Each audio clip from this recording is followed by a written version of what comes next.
남자를 유혹하는 일이라고 그래서 눈만 빼꼼하게 내고요. 어떤 사람은 눈도 안 내밀어요.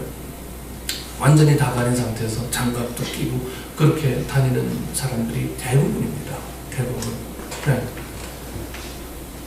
여러분, 이 문자에만 의지하면 우리 여자들은 지금 여러분 다 가리고 눈만 빼꼼하게 내밀고 다 이렇게 살아야 돼요.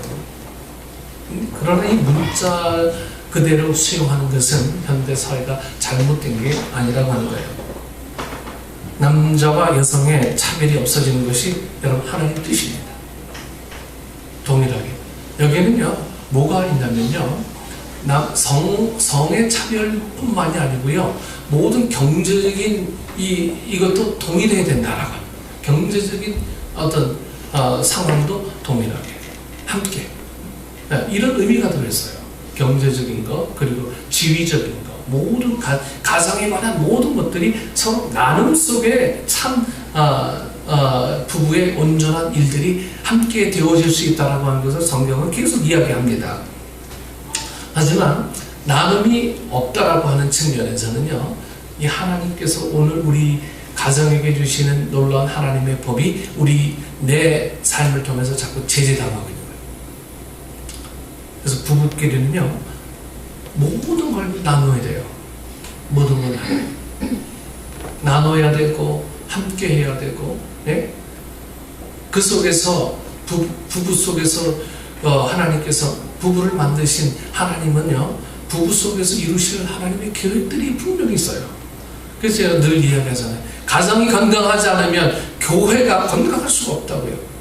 여러분, 가정에서 한 4차 대전 한 주 벌어지고 교회 오보세요. 교회 기쁨이 있겠습니까? 여러분, 교회 오면요, 얼굴에 써 있어요. 나는 죽겠다. 네. 교회와도 기쁨이 없다. 네. 그래서 가정에서요, 어떻게 하든 그 기쁨을 만들기 위해서 서로를 배려해주고 사랑하고 이해해주고, 네? 이런 관계가 되는 것들이 교회가 건강해질 수 있는 유일한 법입니다. 여러분, 교회에서만 열심히 뭘 하려고 하지 말고요, 가정에서 열심히 뭘 자꾸 하려고 해서 서로 네. 내가 남자니까, 네, 천만의 말씀입니다. 저 어제 김동한테 제가 잘 쓰잖아요. 네. 제 군종병으로 군대 가게 됐습니다. 자대 배치를 받았는데 선임병이 제대를 2개월 남겨두고 제가 후임으로 갔어요. 그러니까 선임병이 일을 마무리해야 되는데 같이 있으면 불편하니까 저를 그래서 보낼 데가 없으니까, 네? 저희 취사관으로 한 3개월 보냈어요. 그때 취사관에 가서 무도 쓸고 음식도 막 하고 그래서 칼질을 좀 배웠어요. 네. 그때 3개월 배웠던 게 아직도 유용하게 쓰는 거예요. 아직도요. 네. 그때 참 잘 배웠다. 네. 그때는요, 남자들이 취사관에 가면 아주 이 쫄자 같은 놈 이렇게 취급당했거든요. 남자들이 변변치 못해가지고 어디 주방에 가서 이 칼질하고 이런 분위기가 있었어요. 하지만 전 거기에 너무너무 잘 간 것 같아요. 3개월 동안. 3개월 후에 다시 제 주특기를 찾고 군종 업무를 다시 시작하고 군대에서 이제 전도 활동을 많이 하게 되었습니다. 여러분, 우리가 결코 우연히 이루어진 것은 하나도 없어요. 철저하게 다 하나님의 계획과 하나님의 섭리 속에서 모든 일들이 다 이루어지는 거죠. 여러분, 가정에서요, 나누지 못하는 사람은 하나님의 법을 어기는 거예요. 나누지 못하는 것. 내 것을 전부 다 주어도 아깝지 않은 그런 관계가 되지 않고는 결코 하나님의 법을 우리가 온전히 따를 수 있는 사람이라고 이야기할 수가 없는 거예요. 왜? 내 가장 가까운 부인과 가장 가까운 남편에게조차도 어떤 벽이 있는데 어디서 무슨 벽을 여러분, 어떻게 뭘 허물겠습니까? 우리 안에 그런 벽들이 허물기 위해서는 가장 가까운 부부관계에서부터 시작이 되야 됩니다. 이런 것들이 성경이 이야기하는 겁니다. 성경은 분명히 남녀 차별하고 있어요. 하지만 그 속에 담겨진 내용은 남녀 차별이 아니라 남녀가 서로 복종해라, 서로 사랑해라, 서로 이해해라, 서로 도와줘라, 이런 강력한 말씀들이 그 속에 숨어 있다는 것을 여러분들이 꼭 기억해야 합니다. 남자와 여성의 차별이 없어지는 것이 하나님 뜻이에요. 네. 우리는 이 복종의 가치에 대해서 생각해 보신 적 있습니까? 복종의 가치. 오늘 말씀에서 가장 거부감이 드는 단어는 이 복종이라는 말이에요. 복종. 복종은 마치 좀 굴종처럼 보이죠. 굴종. 기굴하기. 네. 실제 이 단어는 노예가 주인에게 대하는 태도를 지칭합니다. 누구든 복종하라는 말을 즐겨 듣지 않을 겁니다. 부부간 관계에서도 복종해라, 이거는 기분 나쁜 거야. 어떻게 복종을 해요? 네. 그런데 그 앞에 어떤 부연 설명이 붙어 있습니까? 그리스도를 경외함으로. 그리스도를 경외함으로 복종해라. 24절에서는 교회가 그리스도께 하듯 복종하라고 말씀합니다. 그냥 복종이 아니고요, 그리스도께 하듯 교회가. 네? 그리스도께서 여러분 어떻게 하셨습니까? 예수님은 본래 하나님이시지만 모든 권위를 다 내려놓고 인간의 몸을 입고 이 땅에 성육신 하셨어요. 가장 가난한 자가 되어서 인간들을 섬기셨고 자기 목숨마저 다 내어놓으셨습니다. 마가복음 10장 45절, 인자가 온 것은 섬김을 받으려 함이 아니라 도리어 섬기려 하고 자기 목숨을 많은 사람들의 대성물로 주려 함이니라. 군림하기 위해서가 아니라 복종하기 위해서 오셨다는 말씀이에요. 예수님께서 이 땅에 오신 것은요, 군림이 아니고요, 복종하기 위해서예요. 복종하기 위해서. 그래서 복종의 가치라고 하는 것은요, 여러분들이 어떤 수치의 개념으로 이해해서는 안 돼요. 내가 내 아내에게 복종한다, 나는 내 남편에게 복종한다, 이건 수치가 아니에요. 온전한 사랑이고요, 온전한 기쁨이고요, 여기에서 오는 사랑이라는 것은 그대로 우리 자녀들에게 그대로 이입되는 거예요. 내가 남편에게, 내가 부인에게 복종하지 않으면 우리 자녀들도 그렇게 될 수밖에 없어요. 보고 들은 게 다 그거니까요. 그래서 여러분들 서로 복종하세요. 서로 피차요.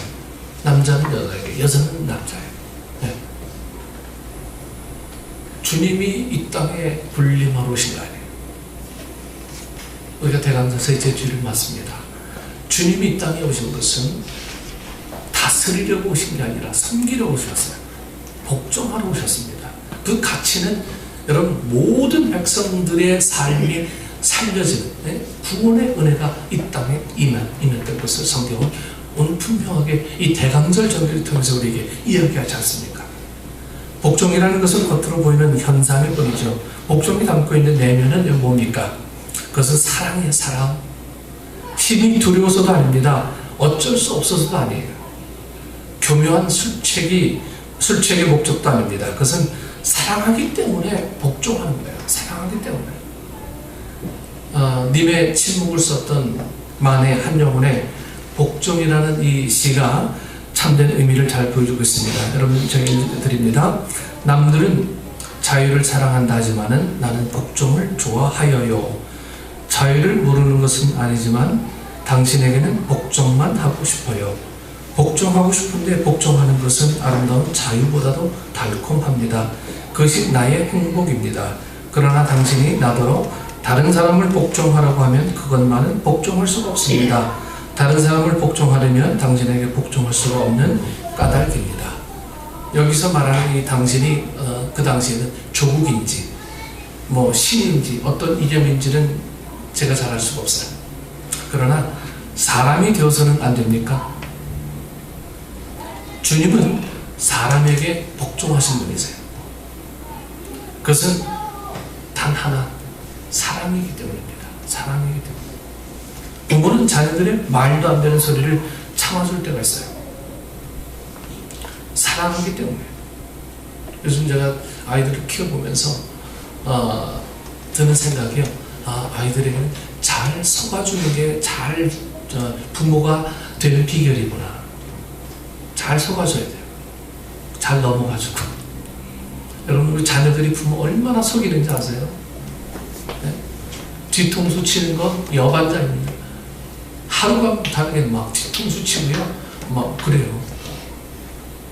그 부모들이 그때마다 그냥 핏대 올리고 막 나는 뭐 완전히 막 반 죽일 듯이 패고 이렇습니까?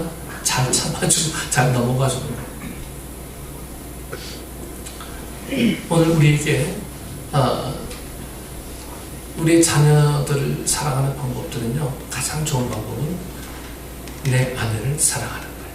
내 남편을 사랑하는 거예요. 이것이 오늘 우리에게 좀 하나님을 잘 살아가는 가장 좋은 첩경입니다. 그러니까 부부에게서 하나님의 사랑을 배울 수가 있어요. 부부에게서. 네. 이 말씀들을 우리가 멀리하고 교회 와서 주님만 찾는다면 주님 뭐라고 말씀하시겠어요? 내 가정에 돌아가서 남편과 내 아내를 너희 서로를 돌아보라. 여러분, 이 말씀으로 다시 되돌려보낼 것 같아요. 네. 오늘 말씀은 아내에게 남편에게 그런 복종을 하고 있습니다. 자기 권리만 주장하지 말고 상대방에게 복종하라. 네. 특히 아내에게 복종을 요구하고 있습니다. 남편은 머리라는 말도 하죠. 저는 이 말씀을 어떤 창조의 질서로 해석하기보다는 남자의 성향으로 해석할 수 있기를 좀 바랍니다. 창조의 질서는 남자와 여자의 동등한 관계임을 이미 앞에서 밝혔어요. 이 성향이라는 것은 오랜 세월 동안 굳어진 것으로 좀처럼 좀 바꾸기가 힘들어요. 남자들은 이 약한 게 뭔지 아세요? 권위에 약해요. 권위. 다른 말로 하면 남자는 자기 머리 세우는 것을 매우 중요하게 생각한다는 거예요. 네? 오랜 세월 동안 남자들은 이 수컷 경쟁을 해왔어요.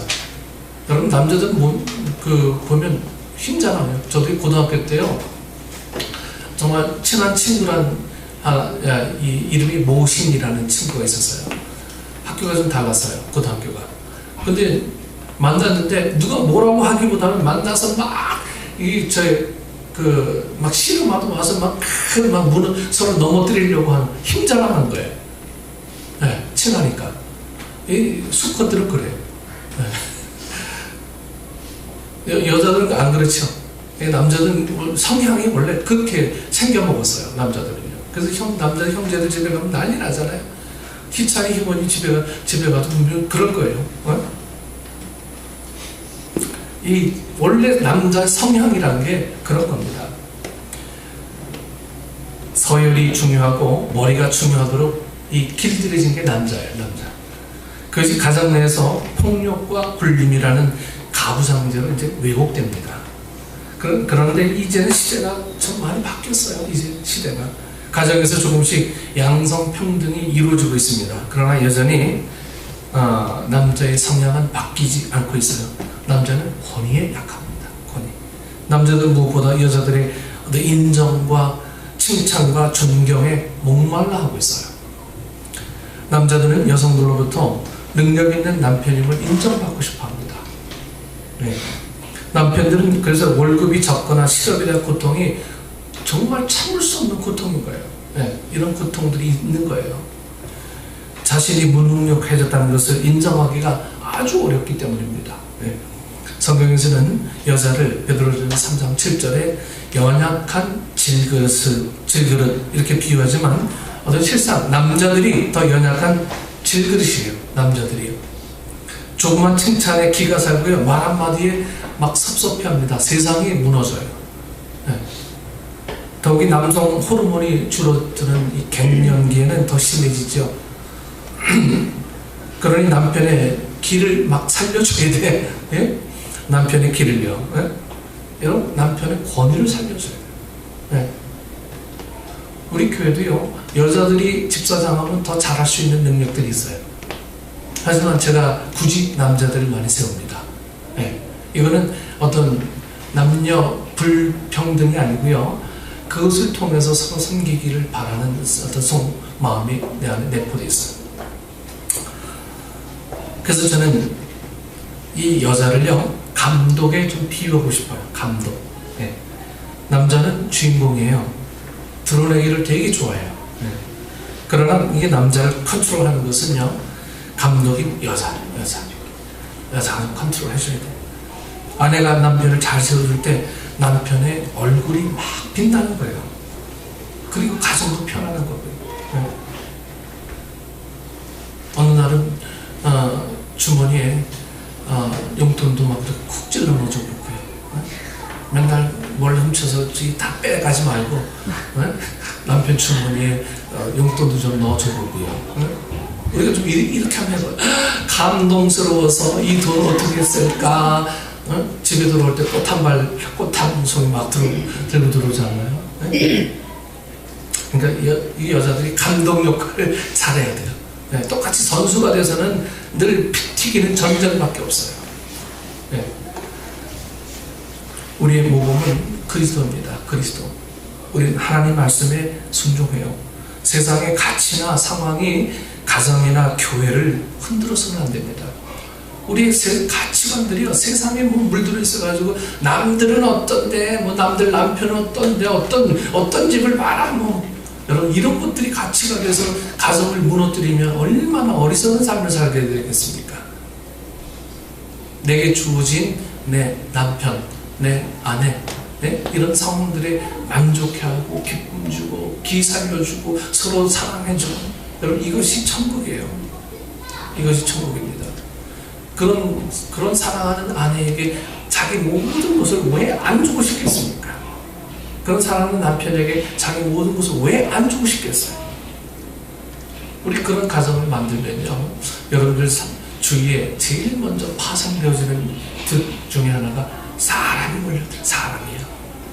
내 안에서 자꾸만 사람이 멀어져 가는 느낌이 드시면요, 아, 내가 가장 사랑하는 내 사람들이 내 사람을 내가 수용하지 못하고 있구나, 우리가 생각을 하셔야 돼요.